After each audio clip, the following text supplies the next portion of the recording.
Sommet de New York sur le climat. Le secrétaire général de l'ONU Ban Ki-moon lance un appel général. Le monde doit changer de cap. Aujourd'hui, nous devons mettre le monde sur le droit chemin. Le changement climatique est un souci majeur de notre époque. Observatoire géodésique de Tahiti. Ici, depuis 1970, à l'aide de marégraphes, on mesure le niveau de la mer. On a une montée des eaux qui est de l'ordre de un peu plus de 3 mm par an et qui semble s'accélérer. Maintenant, après les conséquences, eh bien, on verra ça à la fin du siècle, avec une montée des eaux qui devrait être probablement plus ou moins métrique. C'est une réalité. En Polynésie française comme ailleurs, le niveau des eaux monte. Mais ici, encore plus qu'ailleurs, les risques sont majeurs car la faible élévation des îles les rendent plus vulnérables.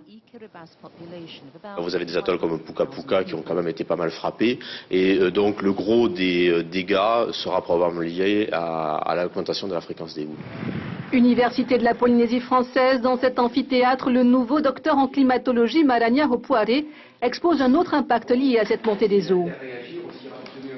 C'est vrai que le niveau de la mer, en augmentant, il pourrait infiltrer donc, les nappes souterraines et ça c'est un aspect que je n'ai pas traité, mais c'est vrai qu'il pourrait avoir un impact sur notre ressource en eau également.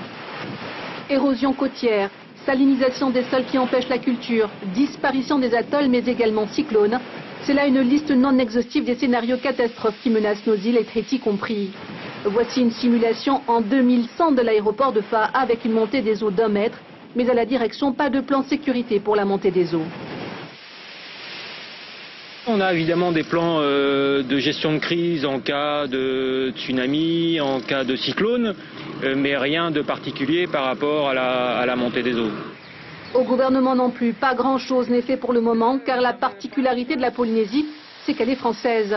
Elle n'a aucune représentation dans les enceintes internationales, contrairement à Tuvalu ou les îles Marshall.